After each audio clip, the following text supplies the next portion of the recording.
জিয়া ভাই, আমি আপনাকে দিয়ে আলোচনাটা শুরু করি। আলোচনাটা হচ্ছে আহ, গতকালকের আমেরিকান ইম্পর্টেন্ট নিউজ পেপার, তারা বলছে যে গালফ স্টেট গুলো তাদের যে ইনভেস্টমেন্ট ছিল আমেরিকায়, ইনভেস্টমেন্টের অ্যামাউন্টটা হলো,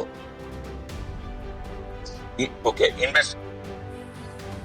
ইনভেস্টমেন্টের অ্যামাউন্টটা হয়েছে $2.3 ট্রিলিয়ন। এখন এই ইনভেস্টমেন্টটা কাদের? ইনভেস্টমেন্টটা হলো সৌদি আরব, সংযুক্ত আরব আমিরাত, কুয়েত এবং কাতার, যাদেরকে এখান থেকে বলছে গালফ স্টেট গুলো তাদের একটা ফান্ডিং আছে, এই ফান্ডিং থেকে তারা আমেরিকায় ইনভেস্ট করেছে এই টাকাটা। এখন প্রত্যেক দিন আমেরিকা কতটা কত টাকা খরচ করছে ইরান যুদ্ধের পিছনে, এই আইটেমাইজড খরচগুলো বিল করতেছে সৌদি আরব রে, বিল করতেছে আবুধাবি রে, দুবাই রে, কাতার রে, ওমান রে, তাদেরকে বিল করতেছে। এখন এই ভূমধ্য সাগরীয় রাজা বাদশারা ওই বিল দেখা দেখে যে আমেরিকা তাদের যে $2.3 ট্রিলিয়ন ইনভেস্টমেন্ট আছে, এটা শেষ হইতে আর বেশি সময় লাগবে না।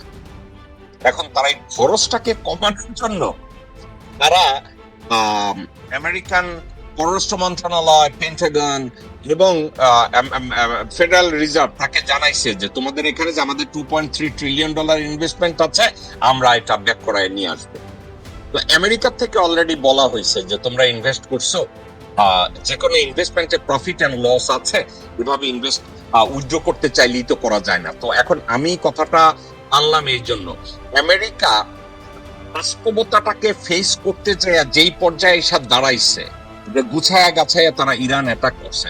আপনার কি মনে হয় এটা তাদের গুছানো অ্যাটাকের কাছাকাছি, নাকি আপনারা মনে হয় একটা অবিবেচক সিদ্ধান্ত আমেরিকাকে একটা লুপহোলের মধ্যে নিয়ে ঢুকাইছে, যেখান থেকে বাইরে আসা তাদের জন্য এখন সিরিয়াস কষ্টকর হবে বলে আপনি মনে করেন কি ব্রিগেডিয়ার জিয়া?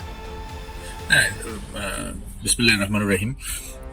এই কথাটা তো খুব পরিষ্কার যে এই এখন তো তাদেরকে এই এই ইনভেস্টমেন্ট ফেরত দেওয়ার প্রশ্নই আসে না। প্রথম কথা হলো যে আমেরিকা তো এই সমস্ত দেশ থেকে ইনভেস্টমেন্ট নেয় দুইটা কারণে। একটা হচ্ছে যে তাদের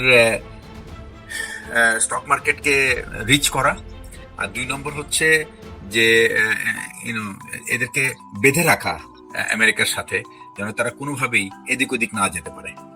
আর যদি কোনো সময় ভুল পদক্ষেপ নেয় অথবা তারা ভুল দিকে ঝুঁকে পড়ে, তাহলে যেন তারা সেটা কনফিসকেট করতে পারে। সুতরাং আপনি অ্যাকচুয়ালি সব দিক থেকেই তাদের কাছে ধরা।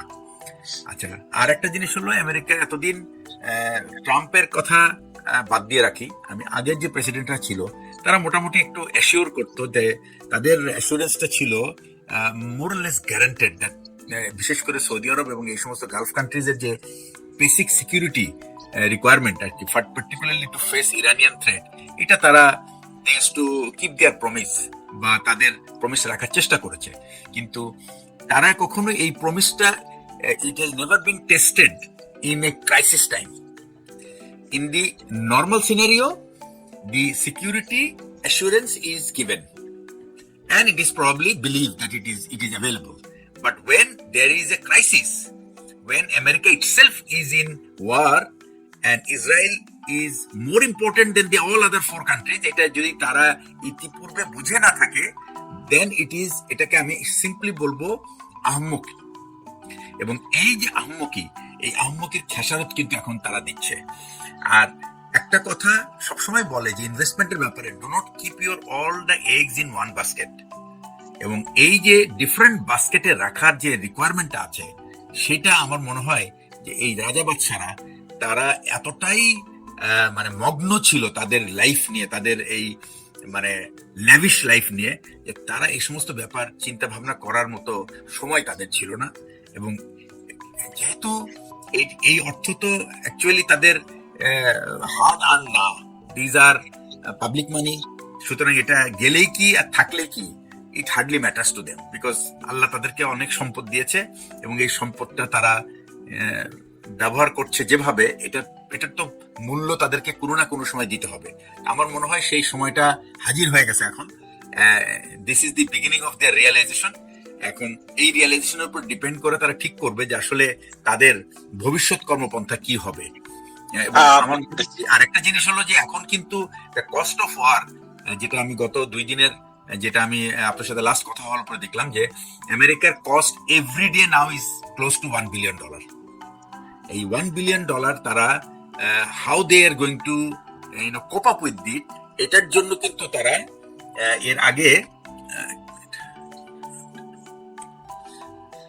এর আগে যেটা করেছে সেটা হচ্ছে যে তারা চেষ্টা করেছে যে কংগ্রেসের কাছ থেকে এই ফান্ডটা নেওয়ার জন্য।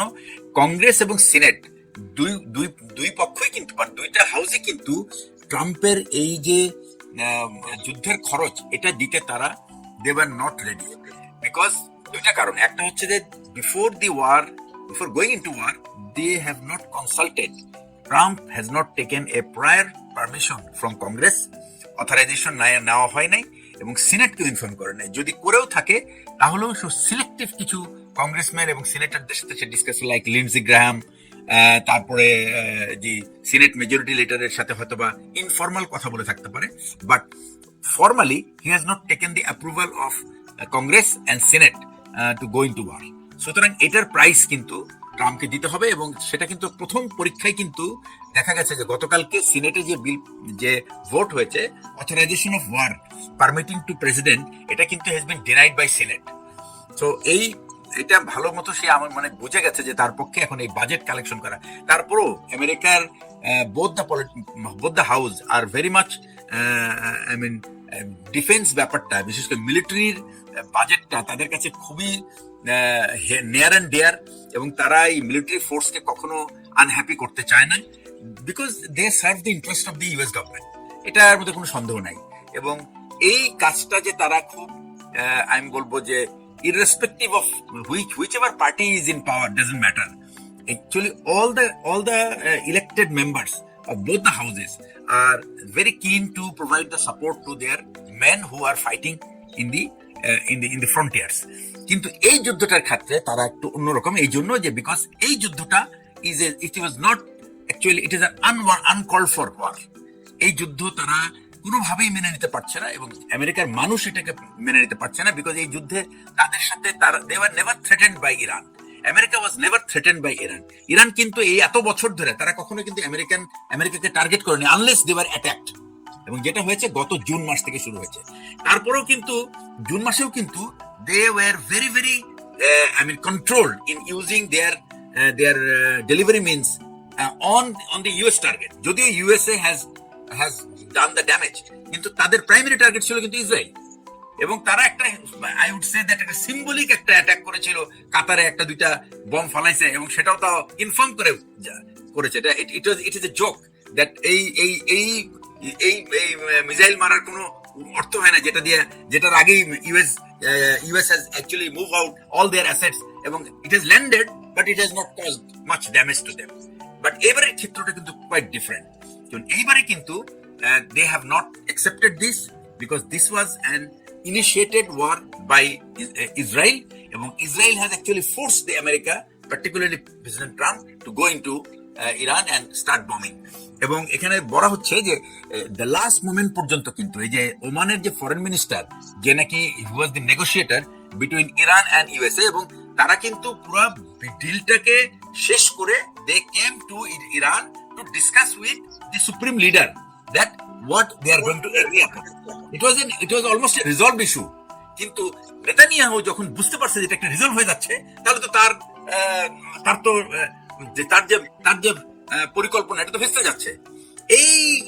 এটা যেন ভেস্তে না যায় এই জন্য সে কি করলো, before this was resolve he started taking action, এবং এই তখন কিন্তু ইরান এবং সেই অ্যাকশনটা ছিল এতই ফ্যাটাল যে Iran could not accept anything, because the supreme leader was killed, and with all the senior officers, when they were discussing the issue of getting into an agreement with Iran and America, এই সময়ে তারা এই কাজটা করেছে, এবং এটা একেবারে চরম বিশ্বাসঘাতকতা তাদের এই গুড জেস্টারের সাথে। এই জন্য ইরানিয়ান মানুষ কিন্তু এবার কিন্তু তারা পুরো জাতি হিসেবে তারা কিন্তু আমেরিকার বিরুদ্ধে দাঁড়ায় গেছে। তারা এখন ভুলে গেছে যে তাদের রেজিম তাদের উপরে কত অত্যাচার করেছে। সুতরাং এই ব্যাপারটা পুরো জিনিসটা কিন্তু আমি বলবো যদি দের ইজ এ বাবলিং আর কি, মানে এটা একটা বুদবুদ আছে যে এই আক্রমণের পিছনে সবচেয়ে বেশি ভূমিকা পালন করেছে এই সৌদি যুবরাজ এবং এবং আপনার হচ্ছে যে নেতানিয়াহু, এবং এই জন্যই কিন্তু ইরান ইজ অ্যাবসলিউটলি। তারপরে আমি বলবো যে তারা কিন্তু সৌদিকে কিন্তু আমি বলবো they have given them a pass, যে they have not been very harsh to Saudis, because আমার মনে হয় যে তাদের কিছুটা সিম্প্যাথি আছে। একটা কারণ হচ্ছে Saudi land of Saudi Arabia is a very কি বলে সেক্রেট টু মুসলিম ওয়ার্ল্ড, এবং এই জন্য তারা সৌদি আরবের উপর কিন্তু অতটা মানে আমি বলবো যে আক্রোশ তাদের ঝাড়ে নাই, যতটা না তারা বাহরাইন এবং ইউএই এবং কাতারের উপর করেছে। তারপর আমি বলবো কাতার কিন্তু অতটা ঘৃণিত না ইরানিয়ানদের কাছে, কারণ কাতার অনেক সময় ইরানিয়ানদের পক্ষে অনেক সময় তাদের বিভিন্ন নেগোসিয়েশন তাদের অবদান রেখেছে। এই জন্য কিন্তু তারা কাতারের উপর অতটা বিরক্ত না, যতটা না বাহরাইন এবং ইউএই এর উপরে বিরক্ত।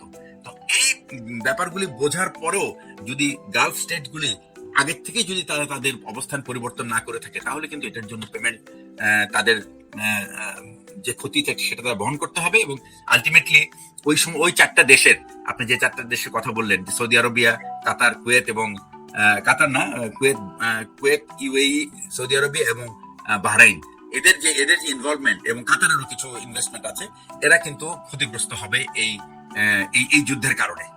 অলরেডি সেটা শুরু হয়ে গেছে।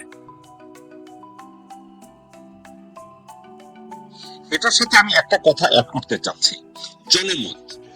গতকালকের ইউএস সিনেটে, গতকালকে না পরশুদিন সিনেটে এবং কংগ্রেসে একটা হিয়ারিং এর সময় ওয়ারের উপরে আলাপ আলোচনার সময় একটা এপিসোড হইছে, ওখানে ইউএস মেরিনদের ইউনিফর্ম পরা অফিসাররা ভিতরে ঢুকা মারামারি শুরু করে দিয়েছে। দেখেন।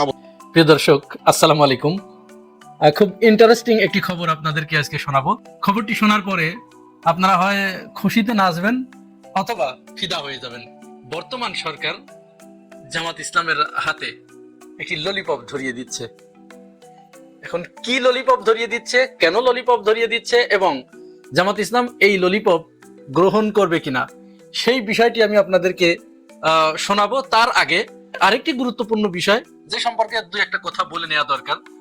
আপনারা জানেন গতকাল এবং আজ এই দুই দিন মিলে বসুন্ধরা গ্রুপের পত্রিকা কালের কণ্ঠ এবং বাংলাদেশ প্রতিদিন, এটা বসুন্ধরা গ্রুপের পত্রিকা। বসুন্ধরা গ্রুপের যে মালিক, আপনারা তাকে সবাই চেনেন। তিনি শেখ হাসিনার আমলে ব্যবসায়ীদের একটা প্রতিনিধি সম্মেলনে শেখ হাসিনার উপস্থিতিতে সেখানে তিনি একটা বক্তব্য দিয়েছিলেন। তিনি শেখ হাসিনাকে আজীবনের জন্য ক্ষমতায় রেখে দেবার জন্য তার মনটা উসখুস করে, উশিবিশি করে, এরকম আর কি আনচান করে। সেই ব্যক্তির প্রতিষ্ঠানের মুখপাত্র কালের কণ্ঠ এবং বাংলাদেশ প্রতিদিন সেখানে দুই দিন ধরে অন্তর্বর্তীকালীন সরকারের প্রধান প্রফেসর ডক্টর ইউনূসকে সম্বোধন করতে গিয়ে বারবার অবৈধ ইউনূস সরকার, অবৈধ সরকার এই বলে তারা নিউজ প্রকাশ করেছে। আমি এখানে দিয়ে দিচ্ছি, আপনারা একটু দেখে নেবেন। অনেক নিউজ এরকম আছে, দুই একটা আমি দিয়ে দিচ্ছি। এখন প্রফেসর ইউনূসকে অবৈধ সরকার বললে কার কি লাভ, এটা একটু বোঝা দরকার না? এটা একটু বোঝা দরকার। চিন্তা করুন তো, প্রফেসর ইউনূসের সরকার যদি অবৈধ হয়, তার মানে বৈধ কে? শেখ হাসিনা। তারা এটি ইনিয়ে বিনিয়ে এইটা বলার চেষ্টা করছে এবং এই ধৃষ্টতা তারা দেখাচ্ছে যে শেখ হাসিনা এখনো স্টিল নাও, নির্বাচন হবার পরেও বাংলাদেশের বৈধ প্রধানমন্ত্রী। এখন যদি কেউ শেখ হাসিনাকে এখনো পর্যন্ত বাংলাদেশের বৈধ প্রধানমন্ত্রী মনে করে, তাহলে তার কাছে অবশ্যই তার দৃষ্টিতে অন্তর্বর্তীকালীন সরকার যে 18 মাস দায়িত্ব পালন করলো তিনি অবৈধ। ছাত্র জনতা যে শেখ হাসিনাকে এখান থেকে ঝেঁটিয়ে বিদায় করেছে ওটা অবৈধ। এরপরে এই অবৈধ সরকারের আমলে ইউনূস সরকার যা যা করেছে সবকিছু অবৈধ হয়ে যায়। তাহলে ইউনূস সরকার অনেক কাজ করেছে, তার ভিতরে মোটা দাগে কি করেছে? সংবিধান সংস্কার কমিশন গঠন করার জন্য তারা একটা সিদ্ধান্ত নিয়েছে, ওটা অবৈধ। তারপরে গণভোট করেছে, ওটা অবৈধ। সবচেয়ে বড় অবৈধ হচ্ছে একটা নির্বাচন তারা করেছে, 12 ফেব্রুয়ারি ত্রয়োদশ জাতীয় সংসদ নির্বাচন করেছে। তাহলে এই নির্বাচন কি বৈধ? কোনো মতো অবস্থায় না। এই নির্বাচন অবৈধ, সরকার যা করবে সব অবৈধ। তাহলে তারা আজ ইউনূস সরকারকে অবৈধ বলে অভিহিত করেছে, দুদিন পরে সুযোগ খুঁজছে এরা এত বড় সুযোগ সন্ধানী, সুযোগ খুঁজছে, সুযোগ পেলেই এই বর্তমান বিএনপি সরকারকে অর্থাৎ প্রধানমন্ত্রী তারেক রহমানকে অবৈধ ঘোষণা করে দেবে, লিখে ফেলবে। লিখে রাখেন আপনারা, এটা সুযোগ পেলেই করবে। পরিবেশ যদি বিন্দু পরিমাণ অনুকূলে আসে তারা এটা লিখে ফেলবে। এখন বিএনপির ভাইরা, আপনারা কি এই জিনিসটা চিন্তা করতে পারছেন? কোন জায়গায় তারা হাত দিয়েছে এবং কি পরিকল্পনা নিয়ে সামনে আগাচ্ছে? তারা শেখ হাসিনাকে এই বাংলাদেশে আবার ফিরিয়ে আনার জন্য গভীর ষড়যন্ত্র শুরু করেছে। এর অন্যতম কারণ হচ্ছে এই পত্রিকাগুলো, এর ফান্ডিংটা কোথা থেকে আসে? এদের ফান্ডিং এর অন্য একটা উৎস আছে, সেখান থেকে ফান্ডিংটা হয়ে থাকে এবং সেখান থেকে যে ডক্ট্রিনটা দেওয়া হয় ওই অনুযায়ী তারা হেডিংটা করে, শিরোনামটা করে। এবং মজার ব্যাপার হচ্ছে কালের কণ্ঠ, বাংলাদেশ প্রতিদিন এইগুলো নিউজ করে, হেডিং করে কোথা থেকে জানেন? আওয়ামী লীগের ভেরিফাইড ফেসবুক পেজে যে হেডিংটা করা হয় ওইখান থেকে কপি করে এনে এখানে জাস্ট পেস্ট করে দেয়। এটাও দেখাই দিচ্ছি আমি। তাহলে বিএনপির জন্য কত বড় বিপদ সামনে অপেক্ষা করছে আপনারা কি বুঝতে পারছেন?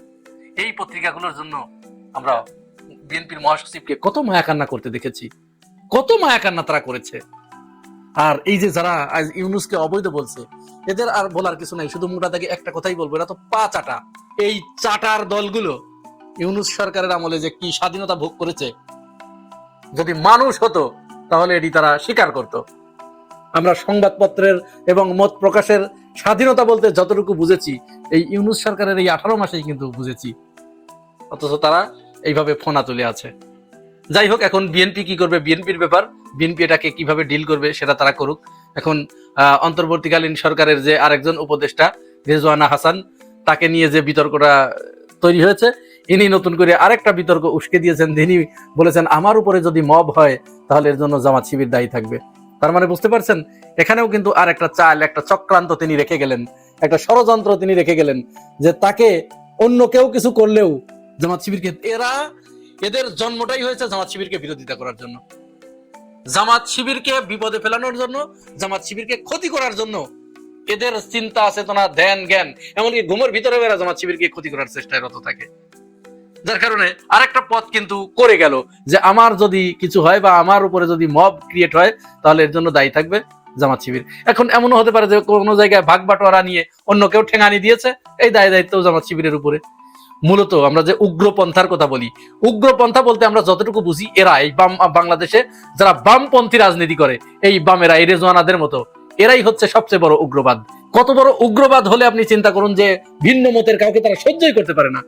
আরে ভাই, জামাত ইসলাম হাজার খারাপ, তাদের দোষের কোনো অভাব নাই, কিন্তু জামাত ইসলাম তার ভিন্ন মতের লোককে এইভাবে কোনোদিন ক্ষমতা থেকে ছিটকে ফেলে দিয়েছে, লাথি মেরে ফেলে দিয়েছে? কিন্তু এরা সেই কাজটি করেছে। কত বড় উগ্র, এবার চিন্তা করুন। তার মতের সাথে মেলে নাই বলে, তার মতের ভিন্ন মত বলে তাকে ক্ষমতায় আসতে দেয়া হলো না, রেজাল্ট উল্টিয়ে দেয়া হলো, 168কে 68তে রূপান্তরিত করা হলো, আবার সেটি মুখ ফসকে বলেও ফেললো। এই হচ্ছে এদের চরিত্র। যাই হোক, এবার সেই ললিপপের ঘটনায় চলেন যাই। গণভোট যে বাস্তবায়ন করার কথা বলেছিল, এটি তো বিএনপি মানছে না, এখান থেকে সরে এসেছে। তারা গণভোটও মানবে না, সংবিধান সংস্কার পরিষদের ওটাও মানবে না, ওটা তারা শপথ নেয়নি। এখন হঠাৎ করে জামাত ইসলামকে, অর্থাৎ বিরোধী দলকে, তারা জাতীয় সংসদের ডেপুটি স্পিকার দেবার ঘোষণা দিয়েছে, অফার করেছে যে আপনাদের দল থেকে একজনকে মনোনয়ন করুন, তাকে আমরা জাতীয় সংসদের ডেপুটি স্পিকার করতে চাই। এখন স্বাভাবিকভাবেই এটা তো আপনাদের কাছে খুব আনন্দদায়ক মনে হতে পারে, জানে জামাত ইসলামকে একটা ডেপুটি স্পিকারের পদ অফার করেছে বিএনপি, কত মহান তাদের রাজনীতি, তো তাহলে অনেক ভালো রাজনীতি, জামাত ইসলাম তাহলে এটি গ্রহণ করছে না কেন? এইখানেই রাজনীতিটা লুকিয়ে আছে, এইটুকুই আপনাদেরকে বুঝতে হবে। এখানে অনেকটা আমরা বলি না যে গরু মেরে জুতা দান, এইটা হচ্ছে সেই গরু মেরে জুতা দানের মতো। খুলে বলি একটু, চলুন।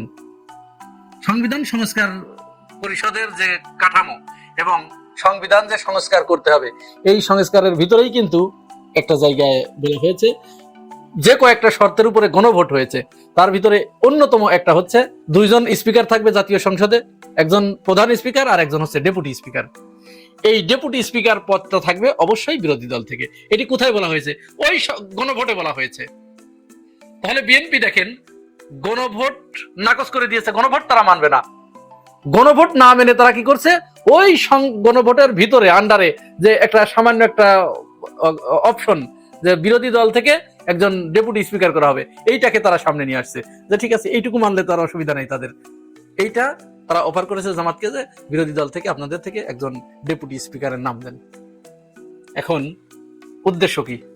উদ্দেশ্য হচ্ছে জামাত যদি এই ললিপপটা গ্রহণ করে, যদি চুষতে শুরু করে, ডেপুটি স্পিকারের পদটা যদি নিয়ে নেয়, তাহলে তারা এই যে গণভোটের পক্ষে যে আন্দোলনে নামার চেষ্টা করছে বা ঘোষণা দিয়েছে এবং সংবিধান সংস্কার পরিষদের জন্য যে শপথ গ্রহণ করছে, এটি তো মাঠে মারা যাবে, এটি আর হবে না। তাদের এই পরিকল্পনায় একেবারে সাইড হেলে দেওয়ার সামিল এটা।